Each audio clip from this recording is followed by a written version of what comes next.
बिस्मिल्लाहिर्रहमानिर्रहीम अस्सलाम वालेकुम dear students, welcome to my YouTube channel mathematics with Kamran Baloch. आज हम नाइन्थ क्लास की मैथमेटिक्स की एक्सरसाइज 3.3 और इसके क्वेश्चन नंबर 4 से क्वेश्चन नंबर 7 तक आज हम ये सारे क्वेश्चन सॉल्व करेंगे। क्वेश्चन नंबर 4 हमारे पास है, फ़र्ज़ करें f of x is equal to a x plus B plus one, जबकि ए और बी मुस्तकिल आदाद हैं। ये जो हमें फंक्शन दिया गया उसके अंदर ए और बी इस्तेमाल हो रहे हैं, हमें कहा गया है कि ये कोई मुस्तकिल हैं, ये कॉन्स्टेंट्स हैं। अगर f of 3 is equal to 8 और f of 6 is equal to 14 हो तो ए और बी की कीमतें मालूम करें। यही फंक्शन के अंदर जो ए और बी इस्तेमाल हो रहे हैं, हमने इन्हीं की वैल्यू मालूम करनी है। तो सोल्यूशन में सबसे पहले हम यही वाला जो फंक्शन है A of X plus B plus one, इसको हम लिख लेंगे।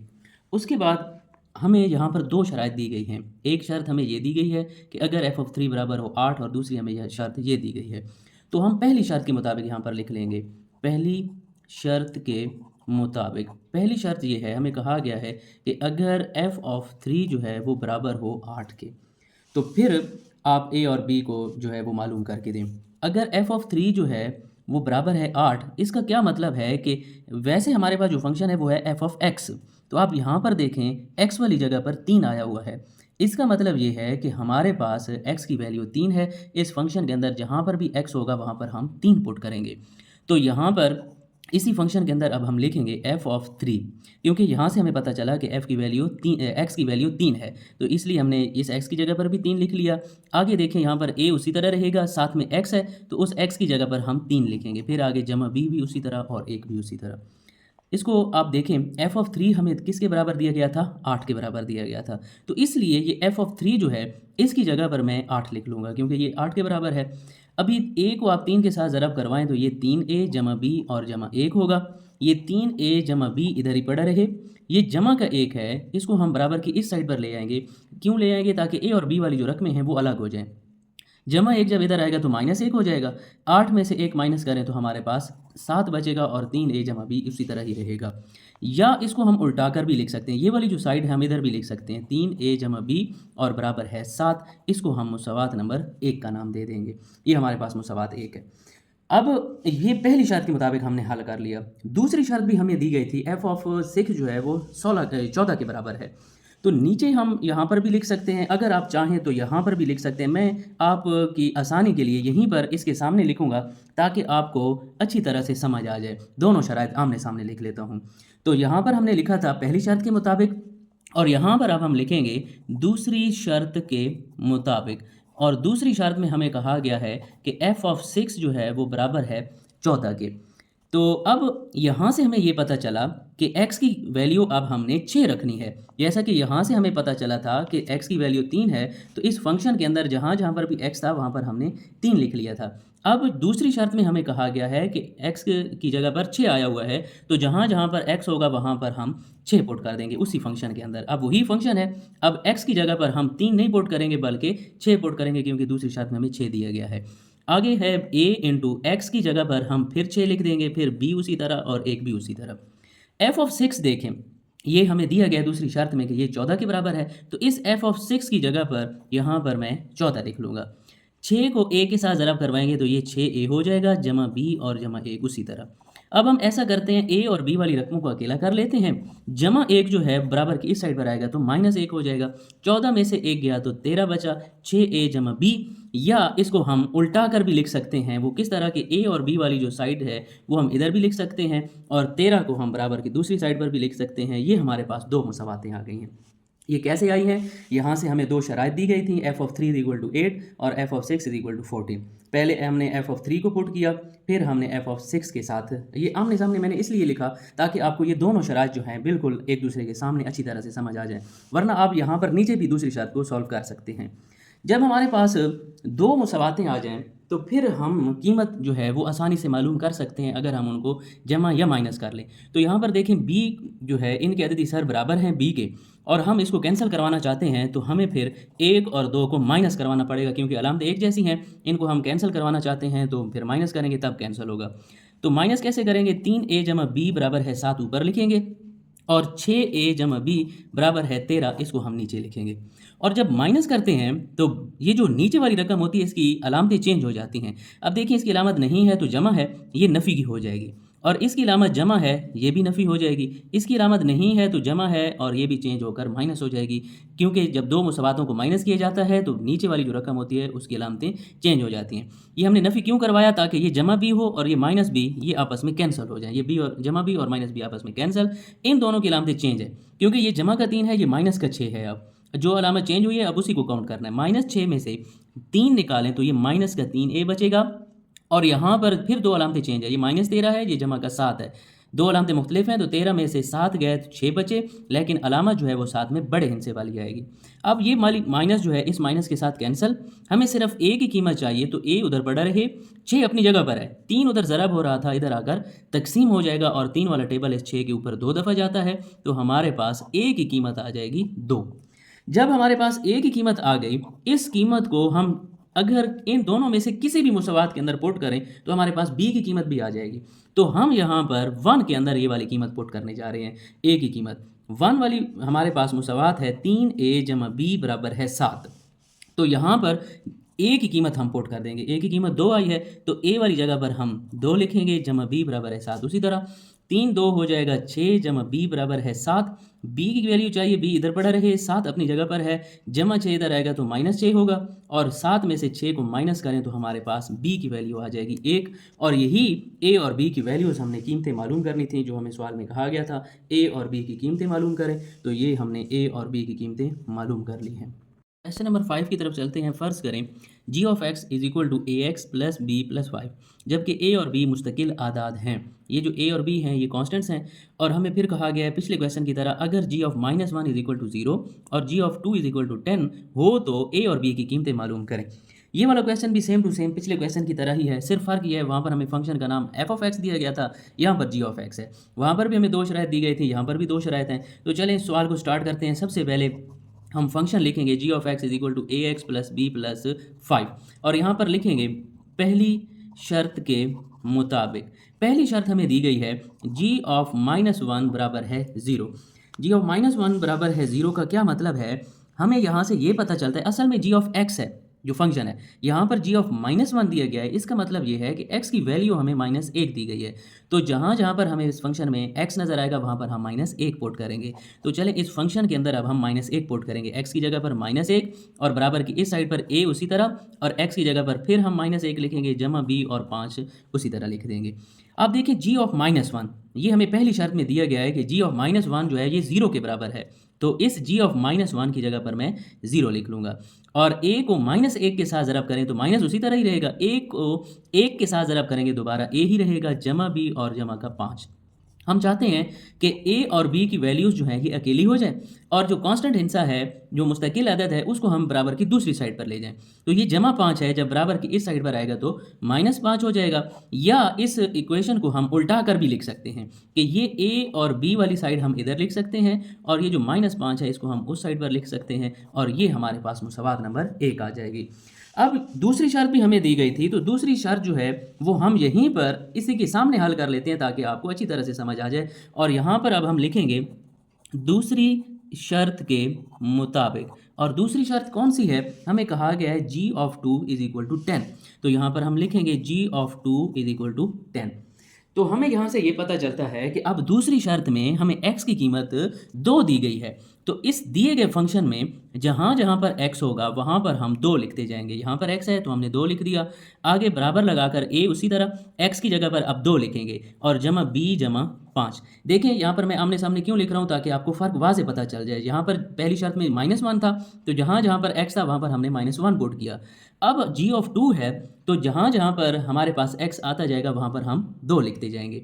अब देखें g ऑफ 2 जो है उसकी वैल्यू 10 है, तो इस g ऑफ 2 की जगह पर मैं 10 लिख लूँगा। 2 को a के साथ ज़रब करवाएं, 2a जमा b जमा 5 उसी तरह। अब हम ये चाहते हैं कि ये ए और बी की वैल्यूज़ जो हैं अकेली हो जाए। ये जो खाली हिस्सा है, कांस्टेंट है, मुस्तकिल मिकदार, उसको आप बराबर की इस साइड पर ले आएँ। तो वो जमा 5 था, इधर आकर -5 हो जाएगा। 10 में से 5 गया तो 5 बचेगा और बराबर की इस साइड पर 2a जमा का b। या इसको हम उल्टा कर भी लिख सकते हैं कि a और b वाली जो रकमें हैं वो इस साइड पर आ जाएँ और 5 वाली रकम जो है वो उधर चली जाए। ये दोनों साइड हम उल्टा कर लिख सकते हैं। तो ये हम मुसावात नंबर 2 का नाम इसको फिर दे देंगे। जब हमारे पास दो मुसावातें आ जाएं तो फिर हम उनको जमा या माइनस करके कीमतें मालूम कर सकते हैं। अब यहाँ पर हमें फिर इन दोनों मुसावातों को माइनस करना पड़ेगा। इसकी वजह यह है क्योंकि बी को हम कैंसिल करवाना चाहते हैं, क्योंकि इसके अदद इसार बराबर हैं तो दोनों अलामतें एक जैसी हैं। तो अलामतें जब मुख्तलिफ होंगी तो ये कटेंगी, तो अलामतें मुख्तलिफ करने के लिए फिर हमें माइनस करना पड़ता है। मैं आके आपको चल के बताता हूँ। ये पहली मुसावात उसी तरह और दूसरी मुसावात हम इसके नीचे लिख लेंगे। अब आप देखें ये मैंने माइनस क्यों करवाया था, क्योंकि अब ये दोनों कटते नहीं हैं, एक जैसे हैं। अलामतें क्योंकि एक जैसी हैं तो नहीं कटती हैं। ये उस वक्त कट सकते हैं जब अलामतें मुख्तलिफ होंगी। तो अलामतें मुख्तलिफ करने के लिए हमने नफ़ी किया, और नफ़ी करने का फ़ायदा क्या है कि नीचे वाली जो रकम होती है उसकी अलामतें तब्दील हो जाती हैं। अब 2 एक ही अलामत नहीं है तो जमा है, ये तब्दील होकर माइनस हो जाएगी। ये अलामत जमा है, ये भी माइनस हो जाएगी। और इसकी अलामत नहीं है तो जमा है, तो जब हम माइनस कर रहे हैं तो नीचे वाली रकम की सारी अलामतें तब्दील हो जाएंगी। अब आप देखें ये जमा भी है और ये माइनस भी, ये आपस में कैंसिल हो जाएगा और ये दोनों अलामतें एक जैसी हैं। जब अलामतें एक जैसी हों तो इनसे जमा हो जाते हैं। इसका अदद इसार 2 है और इसका अदद इसार 1 है, तो 2 और 1 जो है ये 3 हो जाएगा, लेकिन अलामत जो है वो बड़े हिस्से की आएगी। यहाँ पर देखें दोनों अलामतें एक जैसी हैं तो इनसे फिर जमा होंगे, 5 और 5 10 और साथ में अलामत माइनस की। ये माइनस जो है इस माइनस के साथ कैंसिल हो जाएगा। ए की कीमत हमारे पास आ जाएगी 10/3। इस ए की कीमत हम किसी भी एक मुसावात में, ऊपर वाली जो दो मुसावातें हैं इनमें से किसी भी एक मुसावात में हम पुट करें तो हमारे पास जवाब आ जाएगा। तो हम यहाँ पर पुट इन 1 करते हैं पहली मुसावात के अंदर। तो पहली मुसावात हमारे पास है -a जमा b बराबर है -5। अब हम यहाँ पर ए की जगह पर उसकी वैल्यू लिख लेंगे। ए की कीमत हमारे पास है 10/3। ये माइनस है तो माइनस उसी तरह पड़ा रहेगा। ए की जगह पर 10/3 जमा बी बराबर है -5। हमें बी की कीमत चाहिए, बी इधर पड़ा रहे, -5 अपनी जगह पर है। इसको हम इधर लेकर आएंगे ताकि हम बी की कीमत मालूम कर सकें। -10/3 है, बराबर की इस साइड पर आएगा तो जमा 10/3 हो जाएगा। और जब हमारे पास बटा आ जाए और दरमियान में जमा आ जाए तो फिर हम जुदाफ़िक्र लेते हैं, यानी कि एलसीएम लेते हैं, और एलसीएम बटा के नीचे वाला जो हिस्सा होता है वही होता है। अब 5 के नीचे बटा नहीं है तो 1 है। अब ये वाला टेबल लेकर जाना पड़ेगा 3 पर। 1 वाला टेबल 3 पर 3 दफ़ा जाता है और 3 को अब ऊपर वाले हिस्से के साथ ज़रब करवाना पड़ेगा, तो 3 5 15 हो जाएगा। माइनस जो है ये उसी तरह आएगा। उसके बाद 3 वाला टेबल इस 3 के ऊपर 1 दफ़ा जाएगा। उस 1 को हम 10 के साथ ज़रब करवाएंगे तो 10 जो है वो दोबारा आ जाएगा। अब ये दो अलामतें मुख्तलिफ हैं। जब अलामतें मुख्तलिफ हों तो हिस्सों को माइनस किया जाता है। तो 15 में से 10 गए तो 5 बचेंगे, लेकिन साथ में अलामत बड़े हिस्से की और बटा के नीचे 3। ये हमारे पास बी की कीमत आ जाएगी। और यही हमने ए और बी की कीमतें मालूम करनी थी। हमें फंक्शन दिया गया था और 2 शराइत दी गई थी। वो दोनों शराइत हमने यहाँ पर लगाई तो हमारे पास 2 मुसावातें आईं और उन मुसावातों को हल किया हमने तो ए और बी की वैल्यू हमारे पास आ गई। थर्टी क्वेश्चन की तरफ चलते हैं। फ़र्ज़ करें f ऑफ x बराबर है 5x जमा 2 में f ऑफ x बराबर है 32 हो तो x की कीमत मालूम करें। हमें ये एक फ़ंक्शन दे दिया गया है। सबसे पहले हम सॉल्यूशन के अंदर इसी फ़ंक्शन को लिखेंगे। f ऑफ x बराबर है 5x जमा 2, और साथ में हमें ये भी बता दिया गया है कि ये जो f ऑफ x है ये 32 के बराबर है। ये क्वेश्चन बहुत छोटा सा है और ये शॉर्ट क्वेश्चन के हवाले से बहुत अहम तरीन है। तो इस क्वेश्चन को आप 2 तरीके से सॉल्व कर सकते हैं। एक तो ये है कि अगर 2 मुसावातें हमें दी गई हों और उनकी लेफ़्ट हैंड साइड अगर बराबर हो रही है तो आप राइट हैंड साइड दोनों को बराबर रख सकते हैं। या दूसरी आसान बात ये है, अगर आपको ये बात याद नहीं रहती, दूसरी आसान बात ये है कि f ऑफ x बराबर है 5x जमा 2 और इसी f ऑफ x की कीमत हमें दे दी गई है 32, तो इस f ऑफ x की जगह पर हम 32 लिख लेते हैं। ये आसान तरीका है। हमें इसी x की कीमत चाहिए तो हम x वाली रकम को अकेला करेंगे। ये जमा 2 जो है ये बराबर की जब इस साइड पर आएगा तो -2 हो जाएगा। 32 में से 2 को माइनस करें, 30 बचता है। हमें सिर्फ और सिर्फ x की कीमत चाहिए तो x इधर पड़ा रहे, 5 उधर ज़रब हो रहा था, इधर आकर तकसीम होगा और 5 वाला टेबल इस 30 के ऊपर 6 दफ़ा जाता है तो x की कीमत हमारे पास 6 आ जाएगी। 7वें क्वेश्चन की तरफ चलते हैं और ये इस एक्सरसाइज का लास्ट क्वेश्चन है। फ़र्ज़ करें f of x is equal to cx² plus d, जबकि c और d मुस्तकिल आदाद हैं। ये c और d जो हैं ये कॉन्स्टेंट्स हैं। अगर f of 1 is equal to 6 और f of -2 is equal to 10 हो तो c और d की कीमतें मालूम करें। ये वाला क्वेश्चन भी सेम टू सेम जो हमने क्वेश्चन नंबर 4 और 5 सॉल्व किया है बिल्कुल उसी तरह ही है। तो सबसे पहले हम फंक्शन लिखेंगे f ऑफ x बराबर है cx² प्लस d, और यहाँ पर इस क्वेश्चन के अंदर हमें दो शराइत दी गई हैं। पहली शर्त ये है कि अगर f ऑफ 1 बराबर हो 6, तो यहाँ पर हम लिखेंगे पहली शर्त के मुताबिक, पहली शर्त ये है कि अगर f ऑफ 1 जो है वो बराबर हो 6 के, तो फिर आप इस फंक्शन को सॉल्व करें। तो यहाँ पर f ऑफ 1 का मतलब ये है कि x की कीमत अब हमें 1 दे दी गई है, 1 दे दी गई है, क्योंकि असल में फंक्शन जो है वो f ऑफ x है। तो यहाँ पर f ऑफ x की बजाय हमें 1 दिया गया है, तो इसका मतलब ये है कि ये x की वैल्यू है। तो इसी फंक्शन के अंदर जहाँ पर x होगा वहाँ पर हम 1 लिखते जाएंगे। यहाँ पर x है, यहाँ पर भी हम 1 लिख देंगे, और यहाँ पर c लिख कर आगे x है तो x की जगह पर हम 1 लिखेंगे, और उसके ऊपर स्क्वायर है तो स्क्वायर भी लगा देंगे और जमा d। आप देखें इस f ऑफ 1 की कीमत कितनी है, 6। तो इसी f ऑफ 1 की जगह पर अब हम इसकी कीमत लिख लेंगे 6, और 1 का स्क्वायर अगर आप ओपन करें तो वो 1 ही होता है, यानी कि 1 को 1 के साथ मल्टीप्लाई करना है। c को 1 के साथ ज़रब करें तो दोबारा c ही रहेगा और जमा d। आप इस मुसावात को उल्टा कर भी लिख सकते हैं ताकि ये c और d वाली जो रकमें हैं ये इस साइड पर आ जाएं, और 6 जो है आप उस तरफ भी लिख सकते हो। ये आपके पास मुसावात नंबर 1 आ गई। अब इसी के सामने ये जो हमें दूसरी शर्त दी गई थी, दूसरी शर्त मैं इसी के सामने ही सॉल्व करूंगा ताकि आपको अच्छी तरह से समझ आ जाए। यहाँ पर अब हम लिखेंगे दूसरी शर्त के मुताबिक, दूसरी शर्त है f ऑफ -2 बराबर है 10 के। ये f ऑफ -2 जो है ये बराबर हो गया 10 के। इसका क्या मतलब कि अब x की जगह पर -2 आया हुआ है, क्योंकि असल में f ऑफ x है। तो यहाँ पर f ऑफ -2 दिया गया, इसका मतलब कि अब x की वैल्यू हमें -2 दे दी गई है।